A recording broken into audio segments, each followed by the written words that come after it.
Hi everyone, I'm here with my dad, Joe, and we're in Allentown, Pennsylvania at the America on Wheels, and that's where we're going to visit today. It's a museum here, and I think everybody would be excited to see these old cars and the history of some of these old cars, and some of the old cars like you have, Dad, right? Yeah, You have a Buick 53.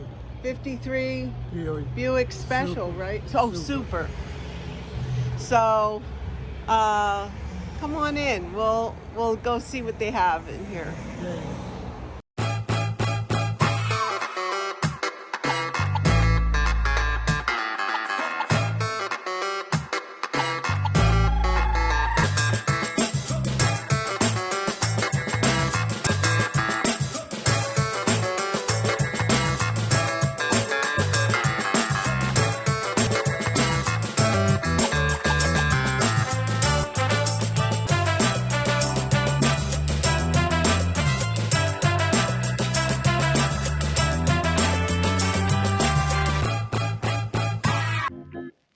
This here is a 1933 Hupmobile convertible coupe. Ooh, isn't that neat? Wow, look at that.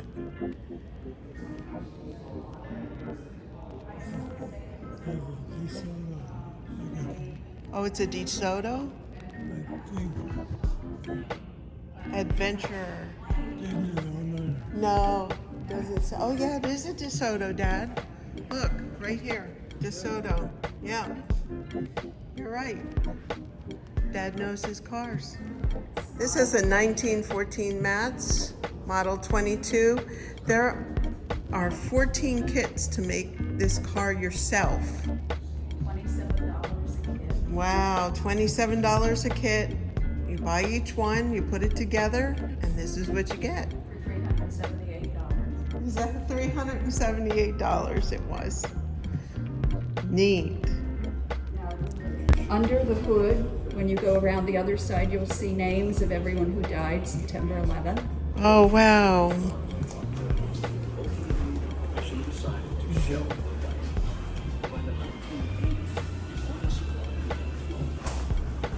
Dad, look at this. One nation under God, and then all the names commemorative.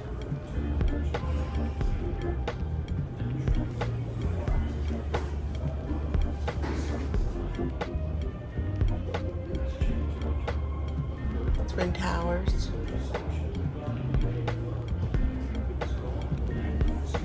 We're at the Pentagon. Wow. In this Corvette. Also, the names are on the back here. Never forget. Thank you, veterans. And they have all the names here. Boy, I love your masks. I was looking this morning, I wanted a green mask to go with, and I didn't have one. That's such a perfect color. John 3:36, never forget. Your insurance gave you that? Yeah. Wow, that is so, look at that. U.S. MC Marine Corps. Wow. This is 1939 Wendling Midget Racer. Now, these are relatives of mine, and they restored this, and they used to race at Dorney Park, which is a amusement park close by. So, as you can see here, it's a 1939 Wendling Midget Racer from Macungie, Pennsylvania. Also donated by Donald and Dalton Wendling. They restored many cars.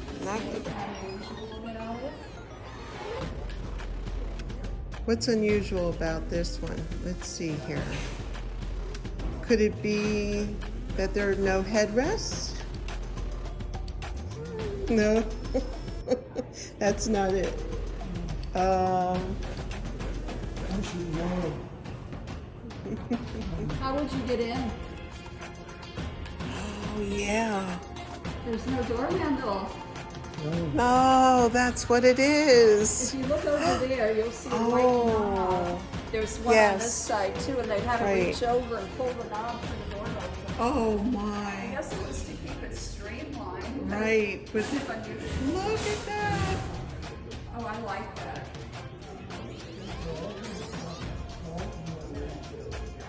He had one. Not like this one. 67 Jaguar. Look at this. When you look at this one from the front, it looks like some kind of a bug, like an insect with big bulging eyes. Every time I stand here and look at this car from this angle, it's like I'm looking at a big insect. It's true. Look what I found here. Pee Wee Herman. The story of a rebel and his bike. Look at this, Pee Wee's bike. Pee Wee's Big Adventure bike.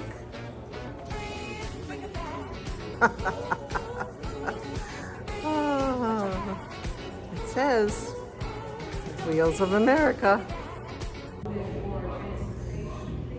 Yeah, they even give you a tour guide with this here. And we were able to get tickets on Groupon, which was buy 2 tickets for $11.70 to come through this museum. Wow, look at this. This is the 2006 Suzuki Ricky Carmichael replica. Wow, look at that. That has to be about 20 feet. Oh, look at that. They have a section here, cars and purses. Look at that, and timeless pairing. And they have it displayed here with different kinds of purses. There's a Barbie, one of those Barbie purses. Look at all those up there. Carpetbagger purses. Taxi. 1903 Model A. Look at that. Dodge Brothers engine. Model T. It has solid rubber tires. Rubber is white when it's produced, and they add carbon to make it black. Look at the picnic basket.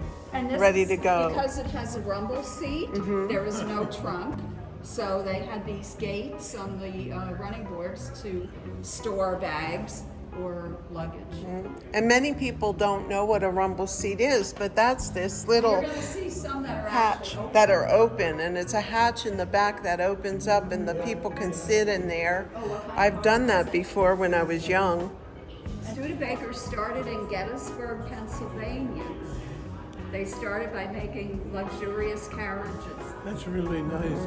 Huh? Oh, yes. Now the reason that it had such narrow, high tires is because the roads looked like that. Look at that road. And they needed to be high off the ground, and also the narrowness of the tire and the hardness of it would allow you to go down in the ruts, reach, flat soil. That's something. It's funny, a lot of times when we have school groups, I'll say to the kids, where do you think the engine is? And they're like lying on the floor, looking up, and then I point to the wall and I say, there's the engine. Oh, that's cute. Cars versus carriages.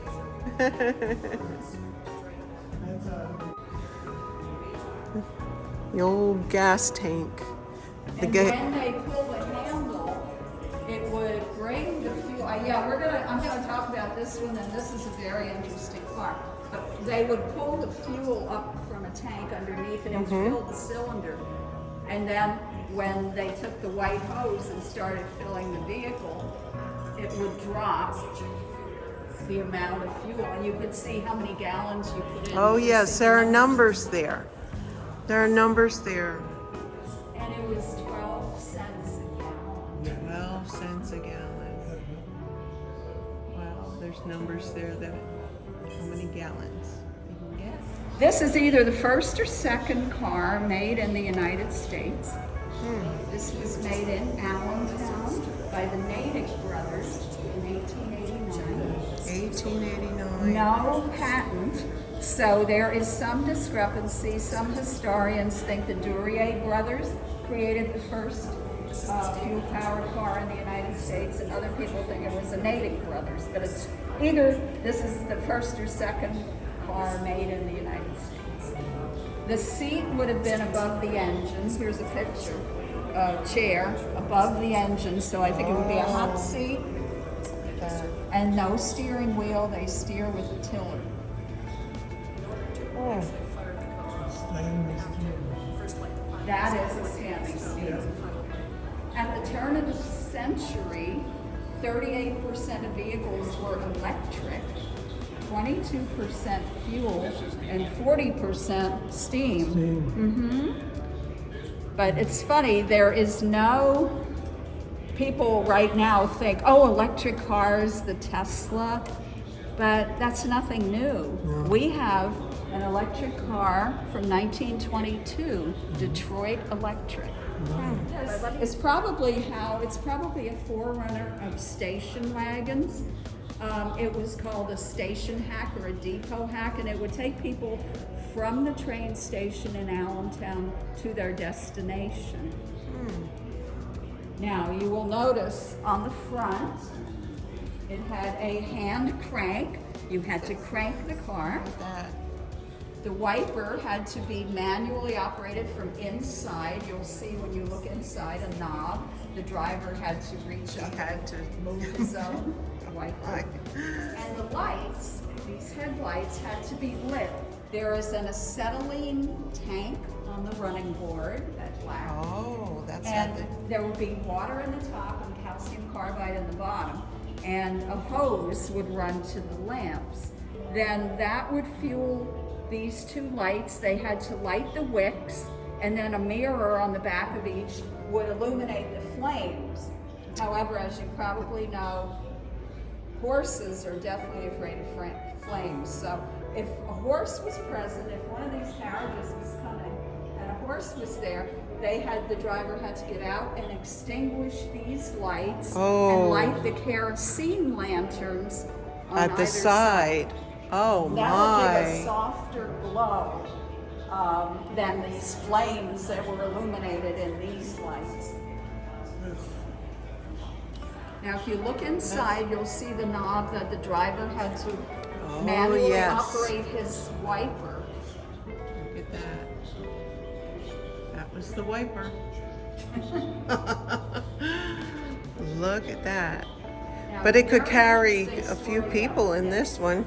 This 1914 Model T. Detroit Electric, 1922, not made by Ford, but Henry Ford's wife had one of these. Because no way was Mrs. Henry Ford going to crank her own car, make her wiper go.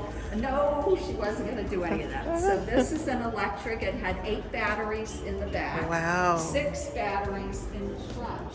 And I will show you some special features about this. I'll climb in here. It has curved glass, curtains. There's a vase inside for flowers. And I'll show you the interior. Oh, look at that.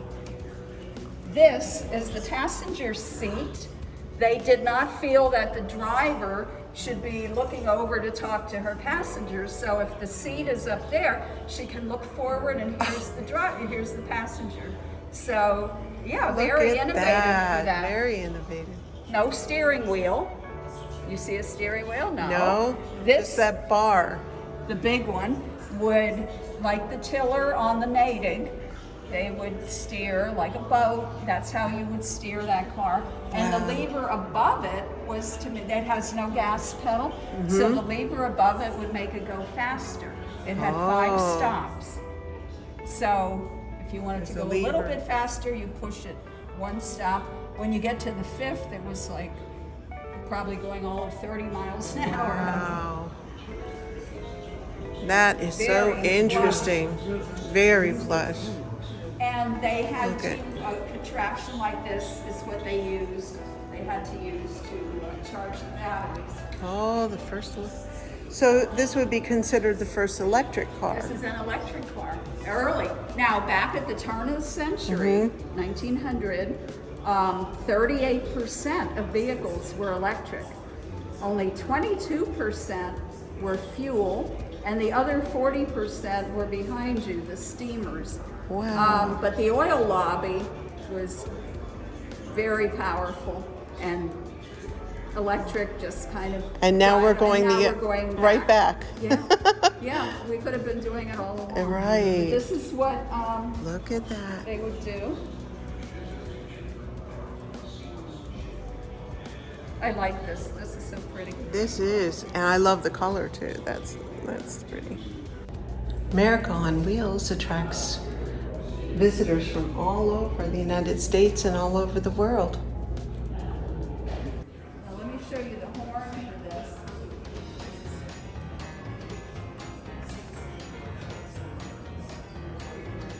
They all had this kind of a horn. You can see it on the depot map as well. Here, try it.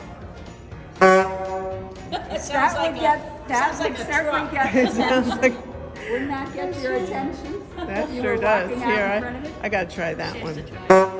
Oh. Now here is another electric car. This one's built in 1976. And I've been told they were popular in Florida. I have never seen one on the road. But this would also go about the same amount of miles as it is like that. But given a choice, I'll take that one. It's a train. No, but I think it would be such a distraction that people would be driving into each other. Yeah, there are a lot of those, but they don't look like that. You'd look at that with the sun bright and it would Oh, no, I don't want to see it on the road. World War I. And when the war ended, they had a lot of chassis left over. So Baltimore bought one and turned it into this fire truck. This is a 1918 Mack that became a fire truck in Baltimore, and it was used up until 1958. Oh, look at that. Just like Dad's car. Brian McCungy owns all of these. He buys old pedal cars and has them restored. Look how sweet these are. Yeah, they're all in perfect condition. And they're all modeled Look after at no parking, other pedal car cars. only. Like this one is an Auburn. Here's a Packard. They actually are. Here's the list of what each one is. There's the Lincoln Zephyr up here. They're just exquisite. Look at the detail in them. That's the Auburn. I like that one. I like that one too. Can't have it. That's mine. Station wagon. The Okay, problem I'll with take pedal another. Cars, though, the kids' legs would grow, and they could no longer. You couldn't move the seats. Seats were not moving. Oh, that's and right. so they couldn't get in it anymore. Their legs got too long. I like that one. Look at it. It's transporting this one. See that? It's transporting that one. That's sweet. Wow. This is a good photo op. You can sit in this and get your picture taken. The kids. Or small adult. I'm not going in there.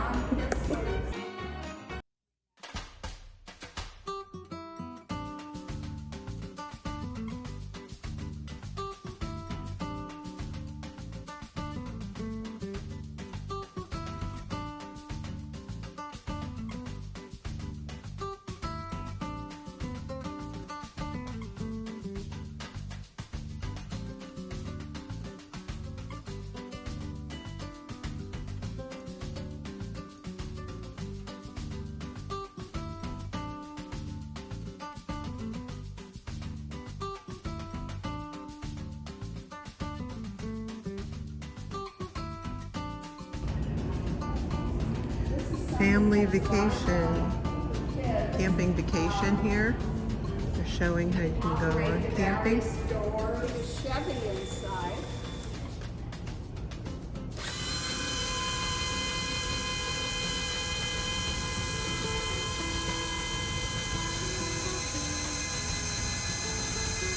And then we can even operate this.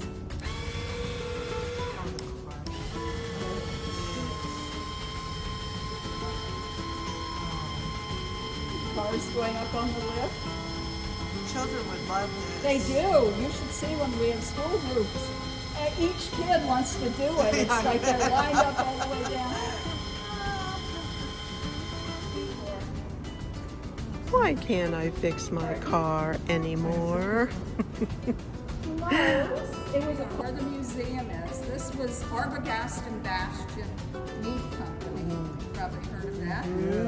And one of the trucks that worked at the company is right here, and it's back home again. Oh, wow.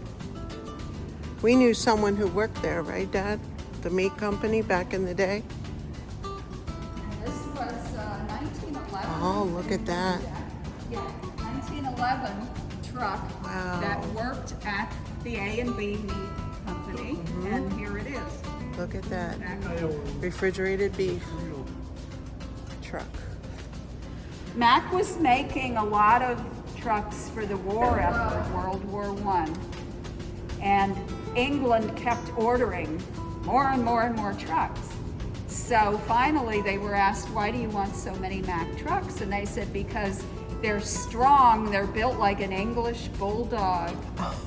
And a little light went off and they said, that's a good symbol. And so you will notice on most of the Mack trucks, there are bulldogs. Yeah.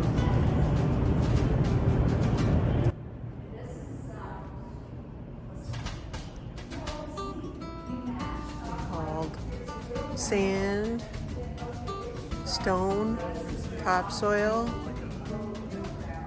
What's that, Dad? Everything's built like a... Black truck. yeah, like a Mack truck.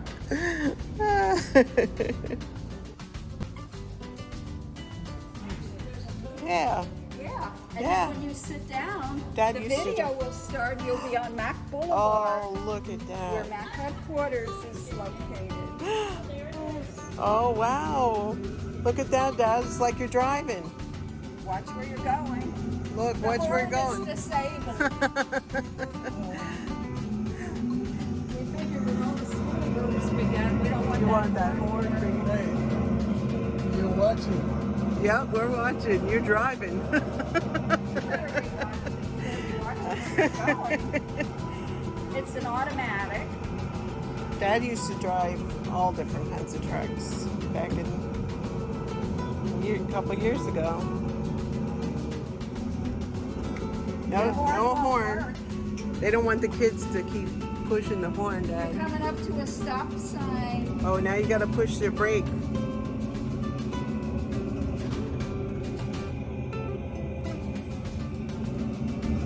It'll stop. God. There you go. Great. This thing was on the road until 1978. Wow.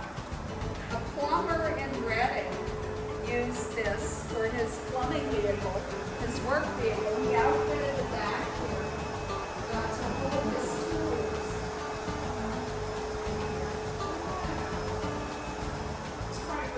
Wow. Used till 1978, Dad. I would have called the plumber even if I didn't need it anyway. I'd say, oh, Just I to think see my the sink car? is leaking, just so he'd show up in this.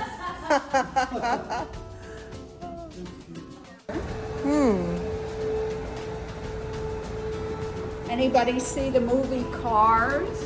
Well, there's Doc Hudson in the window. Yeah, we just saw it the other day. I like that movie. And Cars 3 it was. Doc Hudson is that car. There's your Cars 3 over there. Yeah. It's a one.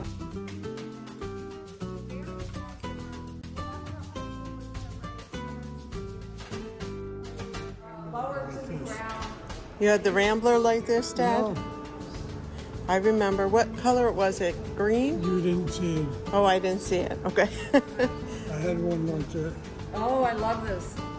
Was it this color? Tan. Oh, tan. I like this. This one looks a little newer than the one I had. Wow. I very like it. Rambler Custom. They had Hudson started in Yeah, push 1909. the Hudson and Rambler, they pushed the button, you know, to change gears. Oh, yeah, I do remember hearing about that. The guys who started the Hudson Company worked for Oldsmobile. I swear, everyone who started any company worked for R.E. Olds. But anyway, 4 guys who worked for Oldsmobile decided on the side, like nights and weekends, they would try to make their own car. So they came up with the Hudson. They could not name it after any of themselves because their bosses would then know that they were making a car.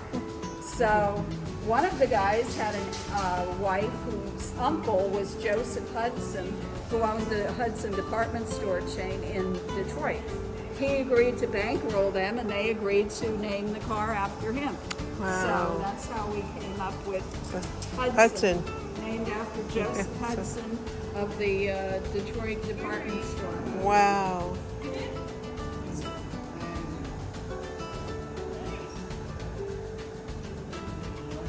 I like this color. A lot of room.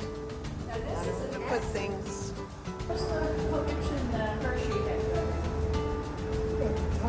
That's the Oh, Hornet. yeah, I've been there. I've been Yeah. to Hershey. I saw 8 of them one time.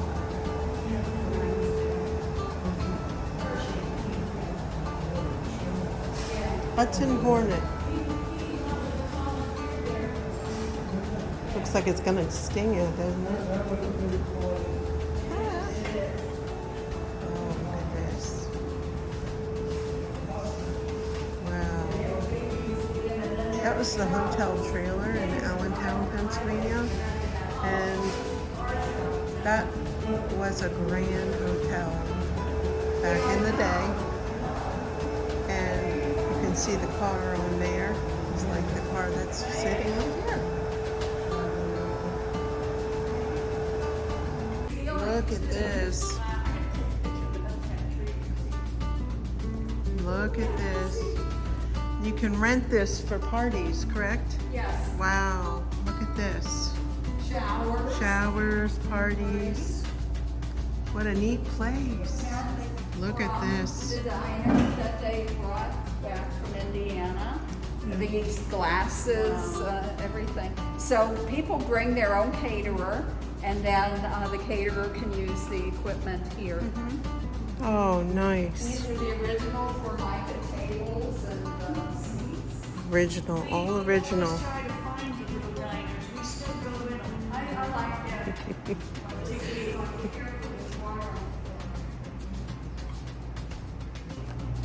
If you're looking for a neat idea for Christmas, you can have a hubcap tree for Christmas. How cool is that? Just hanging out. Through the skirt and all.